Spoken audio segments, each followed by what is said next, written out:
Вие се намирате в канала Борисентея и днес ще гледате факти за Черно море, които не може да си представите. Нека да започваме. Топ 20. Гебенестите медузи. Гебенестите медузи са открити в Черно море през 1982 година. След 8 години те влизат на около 900 милиона тона.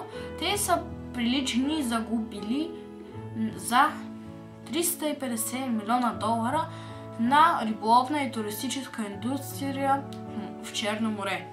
Нека да преминаваме към топ 19. Черно море и четирите морета.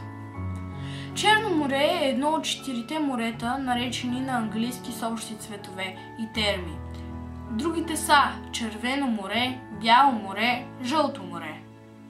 Нека да минаваме към 18 факт. Погрешното произнасяне. Погрешното се предполага, че името произлиза от цвета на водата или най-малкото е свързано с климатическите условия.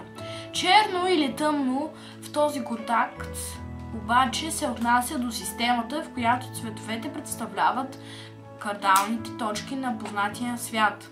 Черно или тъмно представя север, червено юг, бяло запад и зелено или светло синьо за изток.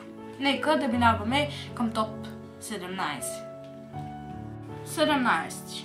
Неговата история. Неговата история през по-голямата част от 18 и целия 19 век е борбата за надмощие на две големи сили по бреговете му – Османската империя и Русия. В хода на тази борба до средната на 19 век Русия излиза като категоричен победител. Нека да минаваме към топ 16. 16. Черно море – свидетел. Черно море е свидетел на съпричествата на българите, хети, крайци, траки, гърци, перси, скити, римляни, византийци, готи, хуни, авари, славяни, варяги, кръстоносци, венециини, геновци, татари, османска и руснаци. Така, нека да минаваме към топ 15. Корабоплаването по Черно море. Корабоплаването по Черно море е известно още като времето на древните фикийци. Нека да минаваме към топ 14. Топ 14. Най-дългата дължина изток-запад е около 1175 км. Най-краткото разстояние между върха на Крим и нос Кемпре на юг около 260 км. Нека да минаваме към топ 13. 13.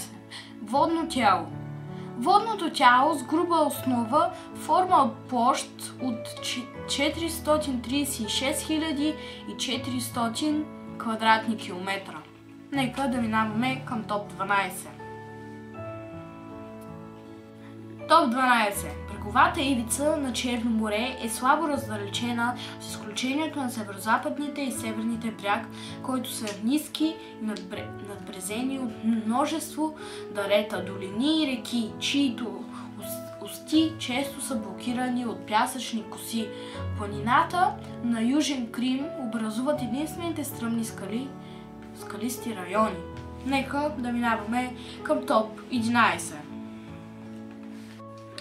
Черно море получава прясна вода от валежи и реки, които влизат в него, но притокът на сладка вода случва само на повърхността. Така целият живот на морските животни е ограничен до горните 180 и 200 метра на морето. Така, това означава, че от 180 и 200 метра отгоре надолу водата може да е солена, а отдолу може да е сладка вода. Черно море е дом. Черно море е дом на много малки острови. Тези острови са около 10 на брой и са фантастичен склад на фауна и флора. които правят това море още по-уникално. Тези острови предимно принадлежат на страни като България, Украйна, Турция и Румъния. Включват Змийска отрова, в която се намира близо до делта на река Дунав. Остров Свети Тома в България също е известен с наличието на рибоящи сиви водни змии в водите на острова. Нека да минаваме към топ 9. Але мога да го изрежа. Черно море е най-голямото водно тяло. 3 точки. Черно море е най-голямото водно тяло с микроматичен басейн, което означава, че движението на водата между долния и горния слой на морето е рядко срещано явление навсякъде по света. Това създава значителна температура, разлика между тези слоеве, което прави допълнителните слоеве напълно свободни от кислород и неактивни. Нека да минаваме към топ 8!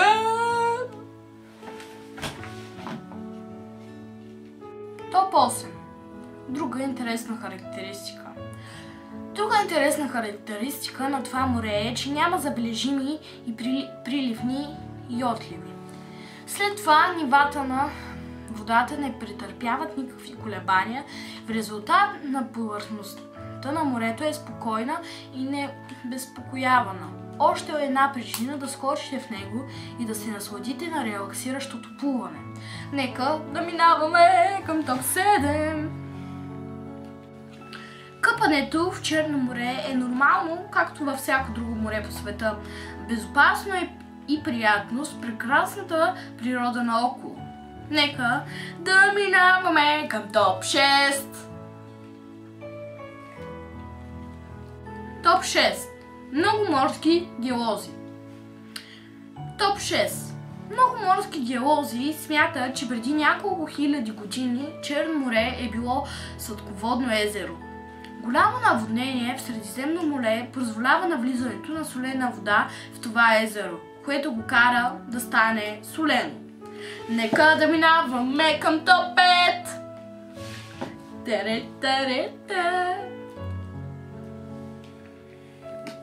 Топ 4.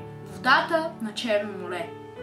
Водата на Черно море е силно аноксична. Това означава, че е обзема липса на кислород във водата. Морето е доста дълбоко и солеността и плътността на водата на по-ниските дълбочини са доста високи. Това означава, че сметането на прясна вода и солена вода е ограничено до горните 150 и 200 метра. Няма да забележим обем на газ в повърхността, следователно разгаряща се органична материя изяжда наличния кислород. Нека да минаваме към топ 3.